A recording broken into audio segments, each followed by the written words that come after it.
Welcome to the Good Life. Thank you for stopping by. I'm Patrick Harney. Yeah, got a brand new episode for you today with a man by the name of Dusty Klifman. He is Blueyes Below. He's a diver, an incredible diver, like deep diver, and he explores shipwrecks in the Great Lakes. And he has a YouTube channel, and he's got a Facebook page. He's got an Etsy store that sells digital copies of some of the photos that he's taken.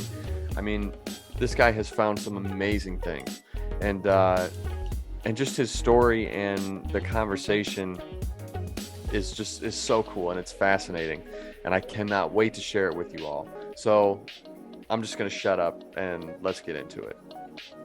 All right, take 3 for all of you who are listening. We're trying this for the 3rd time now. First time I was trying out some new program for recording the episode, and it ended up just like bogging everything down and just wasn't working.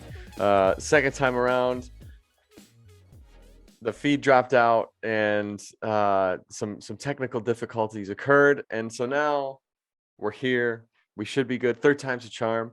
Dusty, thank you very much for being here, man. So we already did the intro pretty much like 6 times. But happy to be here still. Thanks. Just to kind of give a quick recap of what we've talked about. So I saw you on Facebook, Blueyes Below, and I saw some of the content that you put out, and it was by just somebody who shared it. And honestly, I don't even remember who shared it. Like it was just such a quick like scroll through, but I saw one of the wrecks, or a picture of one of the wrecks that you've explored, and I was like, whoa, this is super cool. And went to the page and saw that like it wasn't just some like random page. Like there was actually somebody behind it that was the one taking those photos, not just like spam putting random photos up that they find. And dude, the photos and the videos that you have taken are stunning. So Thank you. if we could, if you could kind of tell everybody what like how did you get into this, and what is it exactly that you do with Blueyes Below? Well, I've been a diver since I was young. I got certified at 13 for a 13th birthday gift. I've always loved the water. And then I went away to the military until I, got a little bit older. Once I got out of the military and came back to Michigan to start working, that's when the diving really took off. I moved over to West Michigan in Muskegon and found out that we have shipwrecks here in Lake Michigan, right off the shore where I live. So I got myself a little 16-foot aluminum boat, started going out to check out these shipwrecks, and we do have underwater preserves as well. So that just means that the wrecks are known about, they're documented, and they put buoys on them for people like me, divers, to go visit, and makes it very safe. Well, after I kind of got my fill of seeing all those and photographing those, posting them online, I started learning that, hey, there's still shipwrecks out here that haven't been found. In this day and age, there's still hundreds of wrecks that disappeared in the 1800s that have still not been found. And I mean, that's true adventure. So that really gets me excited. As I dove and explored these shipwrecks, I would share them to Facebook and make little YouTube videos. And honestly, there wasn't a lot of interest in what I did. I can talk about shipwrecks and diving all day. I just didn't have an audience for it. And that's where Blueyes Below came about. And I'm not even sure when I started it, if it was 2016 or 2018. I made a page on Facebook, basically a brand. It's Blueyes Below LLC, which is a business.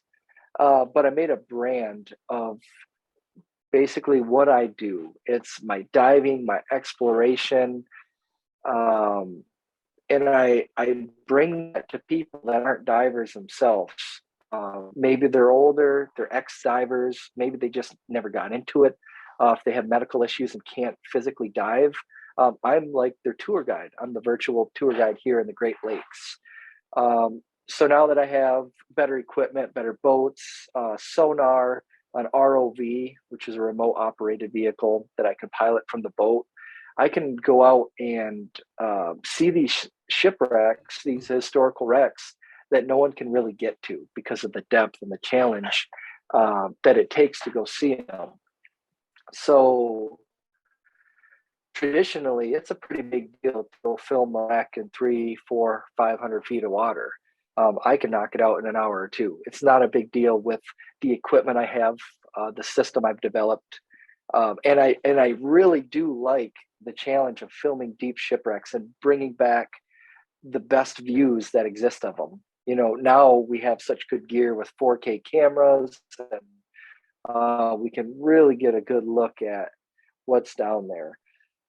So basically, I just travel all over the Great Lakes as a very expensive hobby to document and entertain the world, basically. So I'm spending money to entertain people, which is the opposite of how it should work.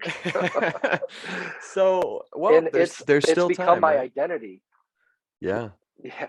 that's amazing, So I man. mean, it's basically all that I do. Every thought, everything I do is to further Blueyes Below and make this into something.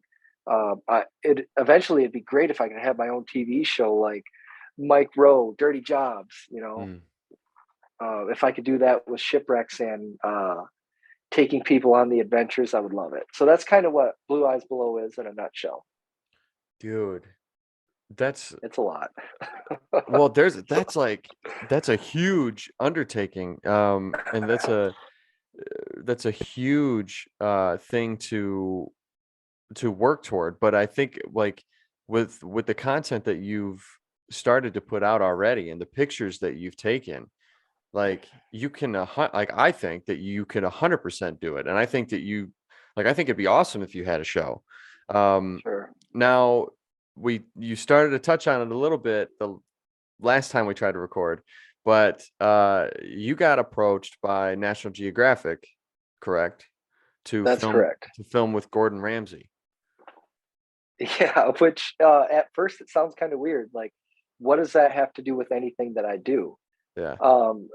Gordon Ramsay has a show called Uncharted where he goes on adventures, and the network contacted me after seeing some of my videos on YouTube and asked if I had any interest in filming with him, taking him out scuba diving, spearfishing, for basically a rather little known fish here in Michigan and Wisconsin waters called the burbot. And that's known as poor man's lobster. So it was very a lot of months of talking back and forth to get to the point where we actually were together filming. There were security checks, of course. Yeah, of course. Yeah. But yeah, it's just experiences like that come from what I do. So the hard work does pay off. But even if I never get anywhere with it, there's a lot of people that do appreciate the history that I bring. And, you know, people are getting educated, which is good. And these wrecks are getting preserved, you know, for many years through the digital footage, the photographs and the videos. This is the spot? This is the spot. This is actually a shipwreck called the Bermuda. What? Right under the boat? Right under the boat. That's incredible. In the Great Lakes alone, there's an estimated 6,000 shipwrecks. 6,000? 6,000 between the 5 Great Lakes. Wow. Well, how big's the wreck? It's 150 feet long. Wow. It sank in 1870, so it's a really big wreck, really intact, but it's not that deep. Right. Fish potentially down there, burbot? Burbot, some other species that we can't spear, most likely will be bass. Right. And a sunfish. Okay. Before we shoot anything, we'll just signal. Signal to go, all clear is what? Pew, pew. Gotcha. Let's go. Let's do it. Amazing. 20 feet below the surface, the 150-year-old rusted wreck sits on the lake floor, remarkably preserved by the cold, fresh water of the lake. And of course, the ship's hull is teeming with bass and sunfish, which I'm not allowed to spear. I'll have to keep my eyes peeled for burbot. As I navigate the wreck, I see a fish flash out of the corner of my eye. Hopefully, it's the burbot I need for my final cook. Film that episode. Yeah. So that was actually almost 2 years ago, and it took almost a year for it to come out. So I believe almost exactly a year ago it aired. It's season 3 of Uncharted, episode 9, I believe, Michigan Cuisine. It was actually him and another chef from Michigan, James Delgado, I believe, and they were both up there filming. For those who don't know, in Michigan we have an Upper Peninsula, and if you live in the Upper Peninsula, you're called a Youper. Yes. Because it's the initials are UP. So they were in a competition to see who could become more of a Youper by cooking their food and stuff. So that's kind of what the show was, and they were in a battle at the final cook-off, and just a cool experience. Yeah, man. I mean, it happened fast. So how long was that filming process? I mean, how long did that take? Was it a week, or did they have you there for a month, or I was not a month? Up in Munising and Marquette for a full week. They put me up in a hotel. I brought one of my boats up there. He did filming with like 4 or 5 different people who helped contribute to the episode. One of them was a mushroom hunter. So Gordon and him went out in the episode looking for wild mushrooms. Another one was woodcock hunting. So he went out with a couple and they went basically bird shooting for woodcock. There was a local fisherman who was hilarious, just an older guy, very crude and crass, and probably a good representation of the Upper Peninsula a little bit. And then there was me. Even though I'm not a true Youper, they threw me in the mix as a Youper. So Yeah. details. Yeah. It was my section of it only, well, it took about 2 days. So Gordon does have a stunt double, and I filmed with his stunt double on one day. We did a couple different dives on a shipwreck to get B-roll footage while Gordon's out filming with other people. So we dive on the shipwreck, get a bunch of footage, and then my turn was a couple days later filming with Gordon. So I meet him at the dock. There's just crew everywhere. There's cameras, microphones everywhere. And we wait for about an hour for him to show up. He shows up, walks down the dock. I meet him for about 2 minutes and cameras are rolling. I mean, Whoa. yeah. And we got to pretend like we've been talking the entire time. So in the episode, he walks down the dock towards me and I'm like, Gordon, you made it, and it was pretty cool. So a lot of TV magic, but he's an incredible person. Very high energy, but he was very passionate and interested in what I do. And he actually, once he found out that I pay for everything, he actually said, someone else needs to finance this. So it's like, any takers? Like, would you like to join, Gordon? So, it was a couple hours out in the water. And when we came back, he filmed a little bit at the dock and then he was gone. But that evening, we actually had the final cook to film. So the timeline is very tight. They're not wanting to waste any time while filming. Yeah, well, I mean, time is money, For sure. But Gordon has a stunt double. Oh man, what a phony! It's actually his safety guy, though. Super cool guy. I think he's British Special Forces. Very good diver. So, yeah, he just wore all of Gordon's stuff, and you can't tell the difference in the video from the back. So then, like, all of did Gordon actually dive? Oh yeah, for sure. Although the shipwreck that his stunt double and I dove on is not the one that Gordon and I dove on. So they mixed the video up, and if you don't know the shipwrecks, you'll never know. Gordon actually had an issue with his ears, so he couldn't dive on the deeper shipwreck that we planned on, which was about 100, 110 feet deep. So Last minute, he's got ear issues. We dive on the shallow shipwreck that the glass bottom boat tours go on. So we also had a timeline there because tours are scheduled. We jump in the water. We're maybe 30 feet deep, diving around. His camera woman's in the water. We got the light person lighting up the scene, and one of my jobs was to let them know when we had to get out of the water because of the tour coming, the glass bottom boat tour. So we're swimming around the shipwreck looking for fish to spear. We actually didn't find any. They were all on the other shipwreck that was deeper. That's where the burbot liked to be. Well, I motioned to Gordon. It's like, hey, time to go. And I point up. It's like, we got to go. And he looks at me and he makes another lap around the shipwreck because he wants his fish. It was like, what are you going to do? It's Gordon Ramsay. So I just followed him. Wow. So everything worked out. Very cool experience, though. Yeah, man. Jeez, talk about a once in a lifetime experience, you know? Yeah, hopefully not, though. Hopefully you'll call me again. That's true. Yeah, there is that possibility. So talking about like shipwrecks and stuff, like you sent me a video, and it was of the W.C. Kimball. Am I saying that That's correctly? correct. Yep. And correct me if I'm wrong, but that is one of the most intact shipwrecks that you have explored, correct? That's correct. But it's also said to be the world's most intact schooner. What does that mean? I'm sorry. I'm like a novice with this stuff, but Well, the shipwreck itself, the type of wreck or the type of boat, it's actually a sailing schooner. So this thing sank in 1891, and they call it the world's most intact schooner because it literally could be raised and tied to the dock. There is physically nothing wrong with this boat sitting on the bottom nearly 300 feet deep since 1891.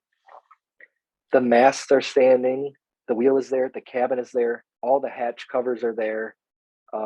The rigging has rotted away. Some of the rigging's still there on the bowsprit. The lifeboat is even at the stern, at the back of the vessel, just sitting upright in the dirt. I mean, it is incredible. so how I'll play some of the video if that's okay with you. I'll play some Yeah, of the go ahead. video while we're talking about this. But how did it sink then? So the theory is because it's so intact, is that it got covered in ice sailing early or late season. I can't remember which right now. In a storm, a lot of spray, the cold winds, ice collects on the surfaces, and the boat gets really heavy. Now, if it was in a heavy sea, waves are washing the decks, just adding to that weight and adding to the ice on the wreck, or sorry, on the boat. So as it gets heavy and just takes on more and more water, it's eventually gonna basically be swamped. And due to the ice, it's not gonna sink. It's gonna float like an ice cube in your drink, even though it has taken on so much water. And then as that ice slowly melts, it slowly lets that wreck gently down to the bottom. And that's why it's in pristine condition. You know, it's pretty rare to see wrecks like this, and this one's actually still kept secret where it is.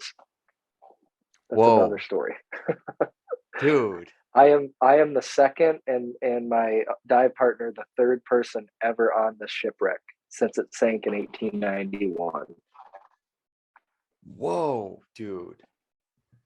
That's insane. So it it is. It is. These are sunken museums from the 1800s. It is. I don't know where else you could experience something like this. Yeah.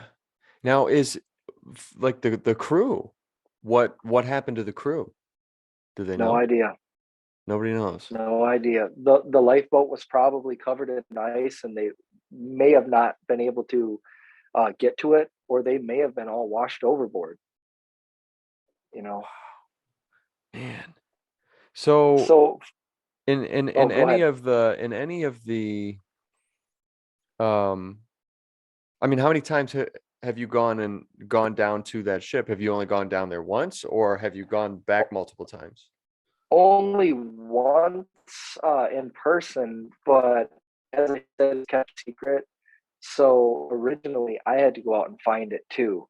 Now I have to give credit to Ross Richardson, who originally found it in 2018. He's a great guy, great shipwreck hunter, great historian, also an author. He's a gentleman that I watched on YouTube when I was coming up, in the diving scene, a little diver with my snorkel. So now I actually get to sit at the same table with him, be friends with him. Well, he had found this and he decided to keep it secret. That was his choice. And I totally get it. The thing is pristine. Not all divers are skilled. Not everyone cares about preservation. It's only a matter of time before someone puts an anchor into the wreck, rips the wheel off, rips the mast down, and damages it. So, in Ross's defense, he wants to keep this thing pristine as long as possible. He found it, he documented it, he did the news release, he told the story. I wanted to see it better. I felt like with my ROV, I could, do it justice with how I film things and share that with the public, because a lot of people did want to see more of this wreck other than the short news blurb that went out. So in I think it was February or March, very very early season, I went out on Lake Michigan with my 74-year-old mentor, dive mentor. Side note, he's the reason I do what I do in all of this. But him and I went out there on this 18-foot boat and we searched for it. I had enough clues as to where it was. So we went out and we scanned, and it took us about 2 hours to find it. So once we found it, I just sent the ROV down, the remote operated vehicle, and we filmed it in 4K with a lot of light down there and toured the entire thing, which isn't much. It's 65 feet long, pretty small schooner, but we toured it and we filmed it. And so I filmed it twice actually with the ROV. And then I dove it recently, a couple months ago. But it wasn't that easy because this sits nearly 300 feet deep. And for your listeners that aren't divers, that's kind of a big deal. The average scuba diver, when you get trained initially, like say you go to Florida or something, or the Bahamas, you might get to go to 60 feet deep. The next class is like 130 feet deep. Then the next class is like 150 and then 200. And so this is out of reach for most people, including me at the time when I first found it. So I did some more training over the last couple of years, and I got to where I could dive on this. So it was a huge deal for me this spring. This was I think goal number 1 or 2 for the year. And I knocked it out with my buddy Ray Wilson. So super stoked. Dude, so I just have to tell you, so so my girlfriend and I had taken an intro to scuba class, just to kind of get a feel for it, because we both at some point want to get certified. And this was before we knew we were going to be moving. And in the class that we did, they just took us, in a local high school's pool, and it was like a 16-foot pool. Yeah. But I gotta say, dude, like being able to breathe underwater for the first time was wild. And also it was so like I was so in my head, because they say like breathe normally, don't hold your breath, because you could die, like essentially. And so I was like, oh, all right. So having to like get accustomed to, and I obviously for you at this point, it's just like, it's like riding a bike, but for somebody who's new to it, controlling your buoyancy and also making sure that you're breathing normally. but also like clearing your ears, because it seemed Yeah. like every 2-3 feet that I went, I had to, you know, pop my ears again. Yep. And so, but it was just such an amazing experience. I loved every second of it. But we went down 16 feet, not But 300. that's the start of it though. When I tell people what it's like to dive, I tell them it's almost like being an astronaut. I would think. I'm not. I've never been an astronaut. You know, you're floating. It's quiet. Well, in Lake Michigan or the Great Lakes here, when you're diving deep, it's quiet. It's cold. It's dark. You're floating. You're descending down on the shipwreck, almost like you're a helicopter or flying. And when you normally see, say you go to the lake and you see this ship or freighter pass by, you know, when you see it, you're looking up at it, whatever. When you're diving, you can be directly above it. You can be, you know, hovering. It opens up exploration because you're experiencing things in an entirely new way. Not just traditional standing in the dirt looking up. You can literally fly over top of this like an astronaut. And I say that because we have so much gear on. I would say 200 pounds of gear is not even a far-fetched. With my camera, my rebreather, a couple bailout tanks in case the rebreather quits, we've got a lot of stuff on. So it's not just a single tank thrown on your back anymore. This is deep stuff where people can get hurt or die if things go wrong. So that's why they do the baby steps to get you to where it is second nature, like riding a bike. Yeah, man, I can't even, like, does So that, we actually had a well, so you said that it was like, it was dark and it's cold and it's like peaceful, but does that not freak you out, like, even a little bit, that like that you're gonna be on your way down and then you just see this dark shadow or of whatever, you know, just at come first, away. absolutely it did. Now Ray and I did this shipwreck 2 weekends ago. This is another secret wreck. This had been on my list for like 3 years to try to dive it. Now this one's almost 400 feet deep. And so I had to go through a lot of training to get here. So this is a very recent goal that I accomplished, and I'm super stoked about it. This one is also extremely intact, except this is not a sailing ship. This is a wooden steamship that actually got a hole in the bow from the ice. It went down in like February of 1899. And so this ship is sitting upright in almost 400 feet of water with glass in the windows. Every railing is intact. The anchors are there. The wheel is in the cabin. There's table and chairs. You could literally walk the decks and walk into these rooms. It's crazy. Was this the green steamboat video, or is this not up yet? I don't believe it's up yet. I did post a little clip, but it's the John V Moran, and that was found in I think 2015 by a local group here in Michigan. That one is so deep that light doesn't penetrate that deep very often. On the clearest days when the sun is high, there's no waves. Yeah, light will maybe get down there, but we basically fell through the darkness for 5 minutes, just falling until the lights illuminated the mast at like, I don't know, 200 some feet. And then you fall further, you see the deck and the pilot house and the cabins appear. And then it's go time because you're so deep. We only had about 13 minutes at the bottom to take photos and video prior to coming back up. And then we had 65 minutes of decompression as we worked our way up for those 13 minutes on the bottom. 65 minutes? That's so much time every for minute something down to there, go wrong. Every minute down there is 5 more minutes of decompression. it's crazy and it gets out of hand quickly. Like you want to explore the whole thing. This wreck, I believe, is 214 feet long. So it's big. There's cabins to look into, and it's going to take a couple more trips to see the entire thing.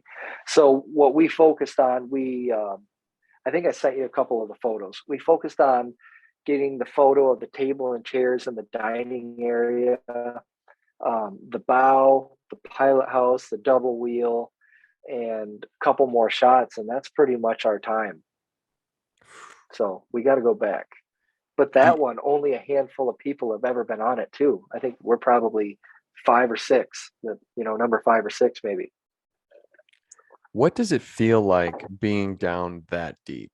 Like what does it physically feel like on your body being down that deep?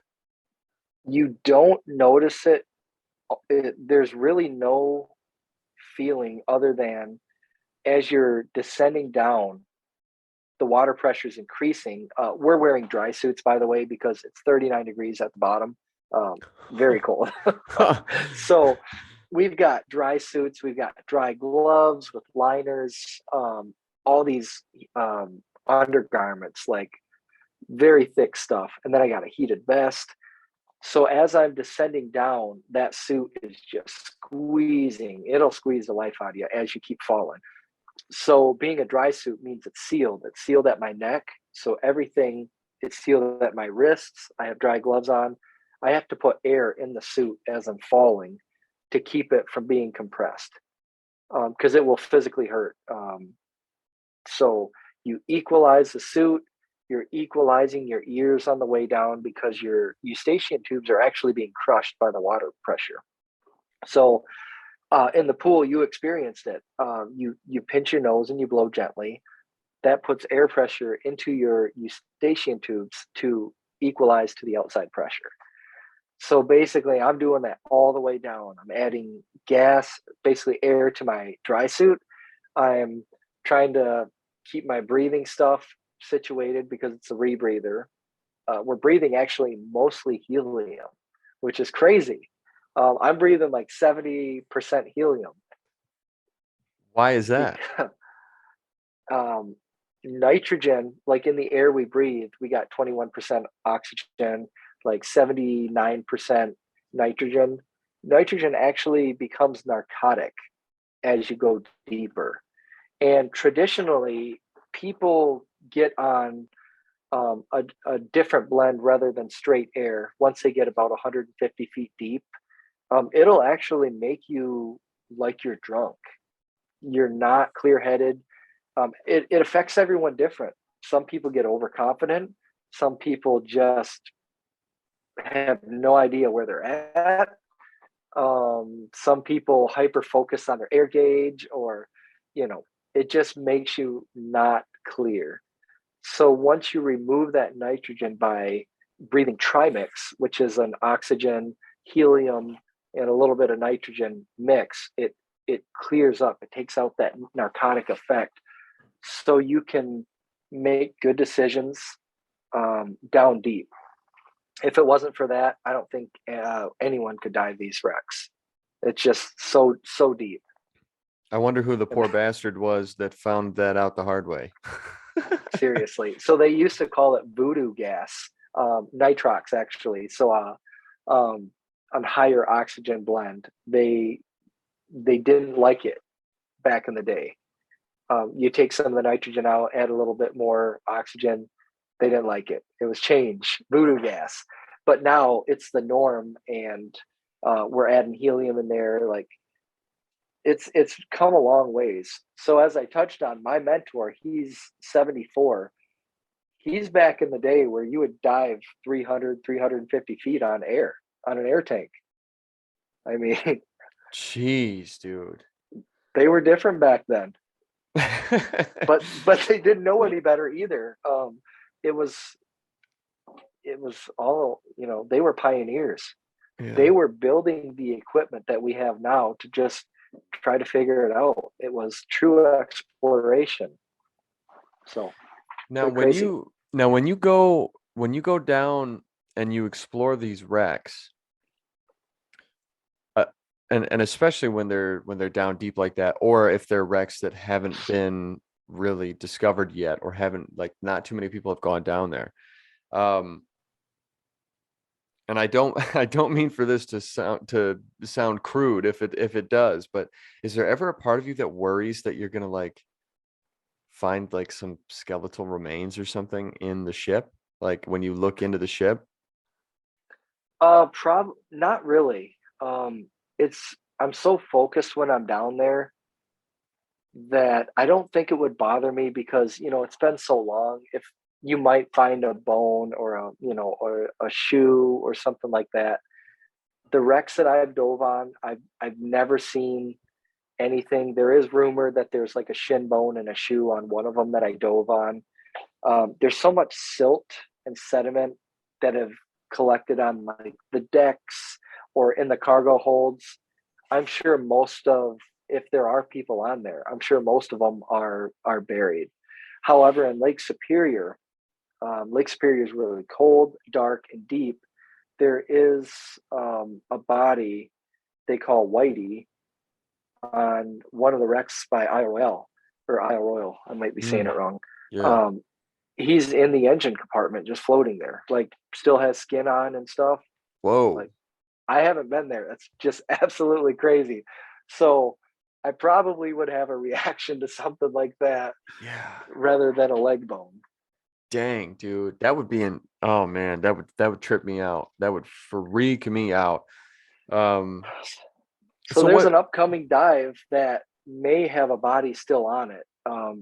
There's a tugboat that sank in Traverse City, Michigan, in West Bay in 1980, and one of the crew members went down with it, and he was never found.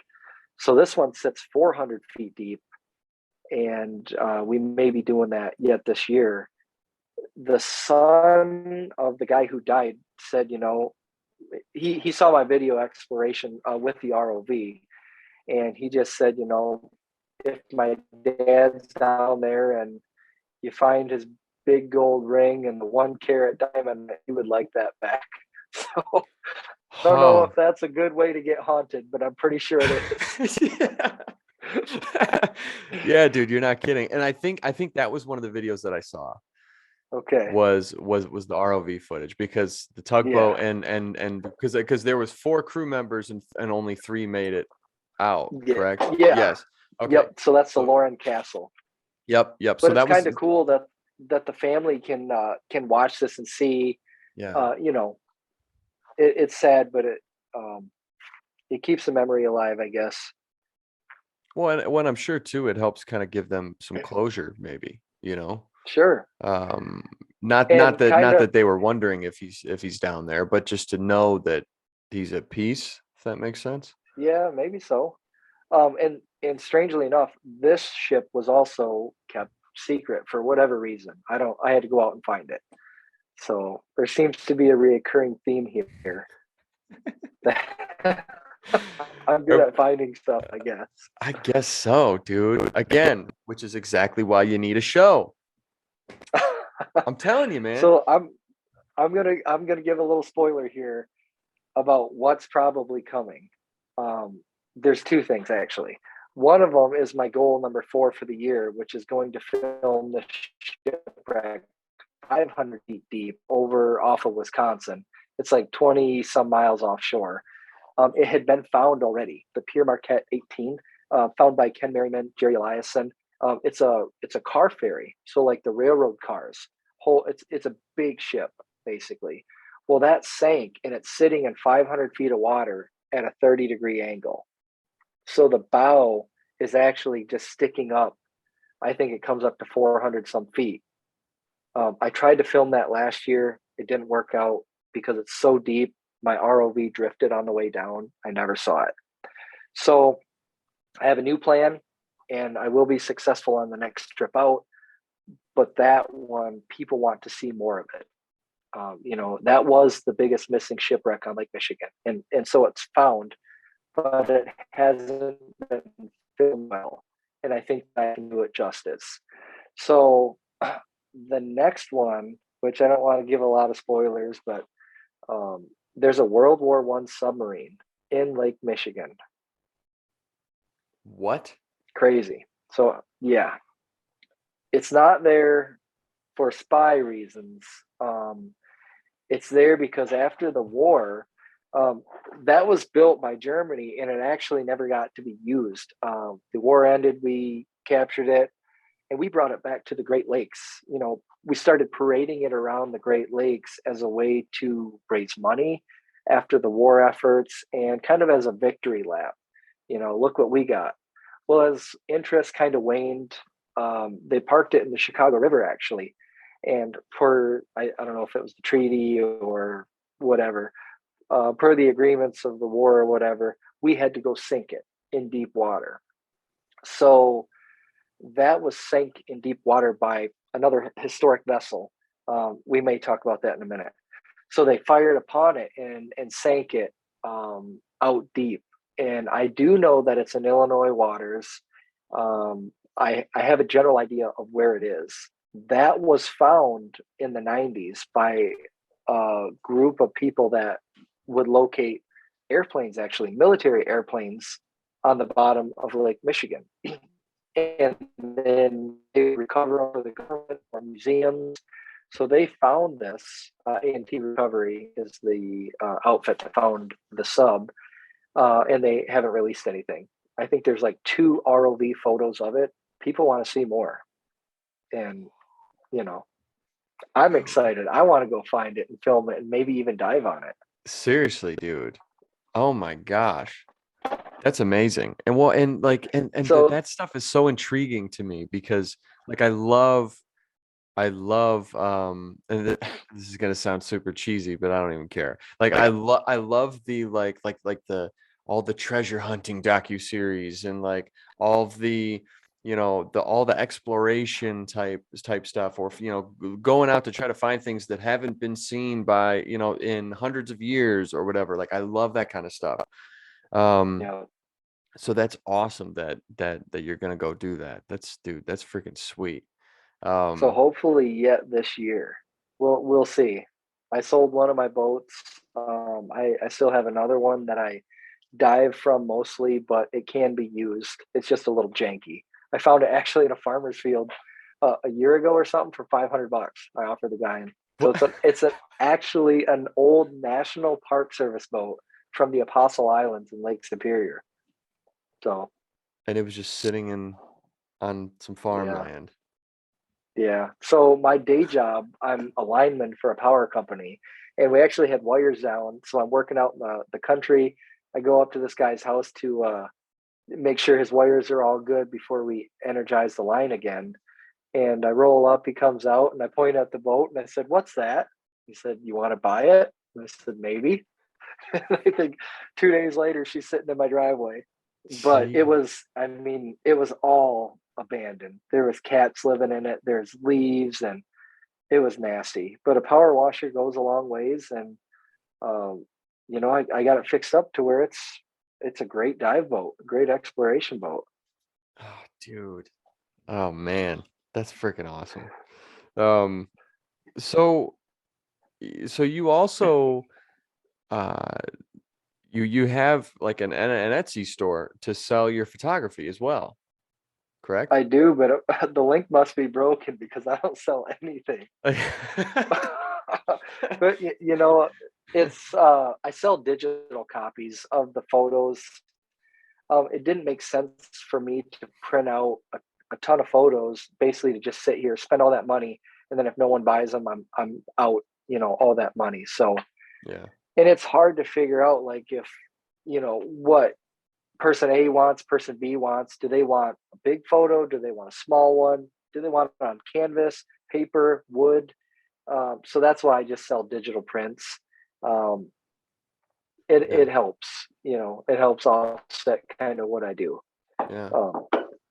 As a photographer, I think my main goal is just to share the world through my eyes with people. And lately I've been looking at the stats from like my Facebook page. There's people in India, Australia, like the UK. I mean, that's pretty sweet. It is. So that's my main goal, is just to entertain and show the world what's out there. Yeah, man. That's awesome. Well, and I'll make sure to put the link down in the description. So hopefully people will go on there and check Thanks. out some of the awesome photos that you've taken. Um, Thanks. what's the story with the underwater crucifix? Oh, that is a sweet, um, pretty unknown thing in Petoskey, Michigan. Um, I I actually had a meeting, or he's kind of a friend and a supporter of mine, with the guy that put it there, and I didn't know until the conversation came up that he actually was part of it putting it there. Um, the underwater crucifix is this 1,800 pound Italian white marble crucifix, with Jesus nailed to the cross, that was actually for a young boy who died in a farming accident. Whoa. This was a while ago. His parents ordered this marble statue for his grave, um, and when it got here, it was actually damaged from shipping, so they refused it, and it went to an insurance sale. Well, a local dive club bought it up. They kind of repaired it, and they took it out into to the lake and sank it as kind of a memorial for lives lost on the lake. And so I think it was originally sank, maybe in like 60 feet of water or 90 feet of water. Well, then they actually moved it to where it's only about 25 or 30 feet of water. It's accessible from shore. You can kayak over it. And in the winter, when the lake freezes, they actually put a big, like, ice fishing shelter over it, and they cut a hole in the ice, and people can walk out there and, excuse me, look through the ice, and or look through the water and see the crucifix. I mean, it's a Wow. beautiful thing. Yeah. And that's something that not a ton of people know about. You just never know under the surface, out there. It Yeah, just man. takes time and money to go find out. Yeah, it does. Yeah, dude. I never knew about that. And I never knew about any of the shipwrecks in the Great Lakes. Like, I grew up in Michigan. I'm 26. I spent, I like literally just moved down to Louisiana a month ago, or a little over a month ago. So Yeah. like I spent my whole life in Michigan, and I think I had heard that there might have been some cool things in the Great Lakes, but never anything like what you're finding, man. Well, the shipwrecks here differ a little bit than what people might traditionally gravitate towards when they hear shipwrecks. We've got corn, we've got grain, iron ore, coal, not so much gold treasure chests. But that's how the industry here really took off. The shipping, the logging, the iron ore from up north in the UP, the corns and stuff. That's how that was the highways back then. Yeah. And it is a very niche thing, and that may be why you never knew about it. It's a very specialty thing. I'm trying to change that, and social media makes it more accessible to people that aren't in a dive club or going to dive meets or whatever. So I do believe it's expanding, but it's a slow process. Like, I have a YouTube channel, and originally, quite a few years ago, I did homesteading. So there's some videos on there of, like, tending my bees, Hmm. splitting firewood, running my sawmill, making maple syrup. Well, one of the biggest videos on there is splitting firewood with my girlfriend, like over 300,000 views, which is just crazy. And then I put out a nice educational shipwreck video of something that's never seen, and there's like 400 views. So Yeah. it's like, Yeah. it's a very niche thing. Yeah. But So, still, dude, there are people out there that do really, really appreciate and really enjoy that sort of the history lesson that you're giving, and yeah. so have you ever thought about trying to maybe venture out into like the oceans and try to find wrecks out into the oceans? I would say no, only because my life is here. There's a lifetime of work in Lake Michigan alone, Mm, and really no one's doing it. I believe I'm the youngest explorer in the Great Lakes at this point. There's a huge gap in the old timers doing it. I mean, they're in their 70s. wow. My mentor, he was one of the guys originally finding the wrecks and exploring back in the day. Uh, the divers these days are mostly, you know, in Mexico on vacation dives like that. They like the warm water, the pretty fish. It's hard to dive here. It's cold. It's dark. The shipwrecks you need a boat to get to. It's cold. You know, the waves, the weather doesn't always cooperate. It's a challenge. So there's not a lot of people doing it, and it's, you know, it costs a fortune to get into like the technical diving. Yeah. Unfortunately, I hate to say that, but it really does. Yeah. Um, so it's not for everyone, but it's a very specialty thing. But for some reason, this is my passion. My life is here in the lakes, and I believe it's where I will continue to dive, pretty much 100% of the time. That's awesome. Dude, so how do you train for 400 feet down or 500 feet down or even 300 feet down? Like, how do you train for that? I mean, it's not like you can just go to the pool and just like see how long you can push your tank down there. Like, you know what I mean? Like how Yeah, do you do that? that's a great question. Baby steps is pretty much the correct answer. You know, you start off by a little side note here. I do everything the same way every time, and that's in my day job as a lineman, working on the power lines because it's incredibly dangerous. Hmm. You have to be very meticulous and have attention to detail because details matter. In the technical diving, I try to do everything the same way, including putting the same sock on the same foot. Like I have um, like thermal socks. They got a logo on them. So logos just always go to the outside. I don't know if it's superstitious, but it's part of the process of doing it the same way every time. And then say you're doing the first dive of the season. You don't want to jump in and do 200-300 feet straight off the bat. You'll go on something maybe 60 foot, 100 foot deep. Make sure all your gears, you know, working great. Everything's where it should be. Everything's functioning as it should. You got the proper weight, you know, no issues. Well, then you step it up a little bit and you just incrementally 200 foot, 250, 300, you know, and if things are going well, if you're feeling confident, a 400 or 500 foot dive theoretically should be no difference because on a rebreather changes everything. Um, it's not like a traditional scuba unit where you're breathing in, blowing out bubbles. A rebreather doesn't really have bubbles. It rebreathes your breath over and over and over, and then adds a little bit of oxygen as needed. So it's a very good tool for deep exploration, diving in caves. Um, a rebreather doesn't care if you're 5 feet deep or 500 feet deep. That's the beauty of it. So training for a deep dive like that, I would say just repetition, making sure you're comfortable and you know what to do if something happens down there. As far as with your gear, if something happens, you know how to react. So that's how you prepare for a deep dive like that.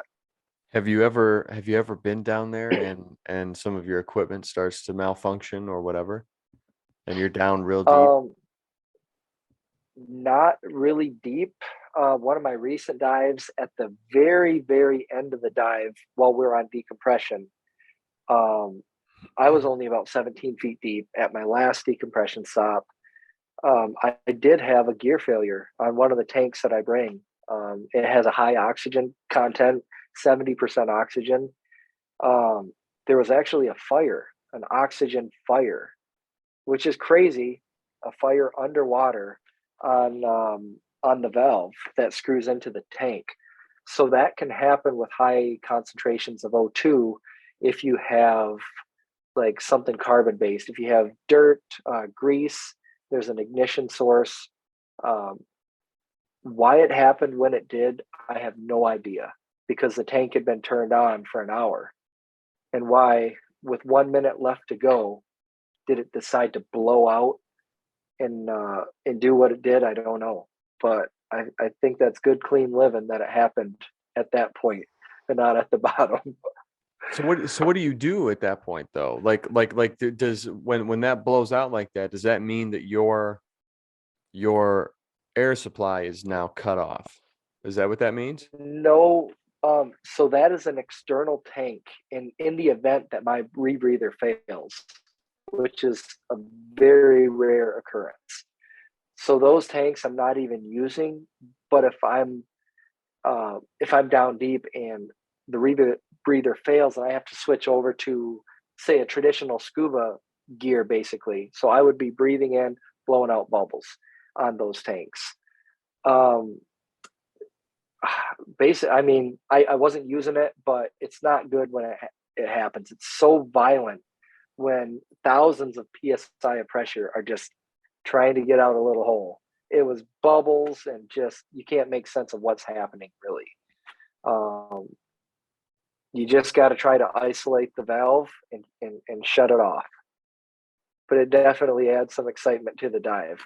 But I'm thankful it happened at that point. Yeah, you're not kidding. Jeez, man. That's crazy, dude. Well, hey, Dusty, I appreciate you coming on the show, man, and I appreciate you taking time. This was awesome. Like, seriously, it was absolutely awesome to talk with you. And well, I really enjoyed it. Like, this was a lot of fun. I love talking about it and educating people. You know a little bit about diving. I think maybe you know a little bit more now. Yes, 100%. And I think everybody who's listening who has no clue about any of it, maybe now they do. And well, if you want to learn more, it's pretty much constant adventure. Primarily, most of my stuff goes on Facebook. So it's Blueyes Below, BLUEYES Below. It's almost like Blue Yes, I guess, but it's Blueyes Below. Do we have a minute for me to tell where that came from? 100%, dude. Yeah, 100%. Okay, so my ROV. So thanks for coming on, guys. I really appreciate it. We got to get going here. No, I'm kidding. I'm sorry. Go ahead.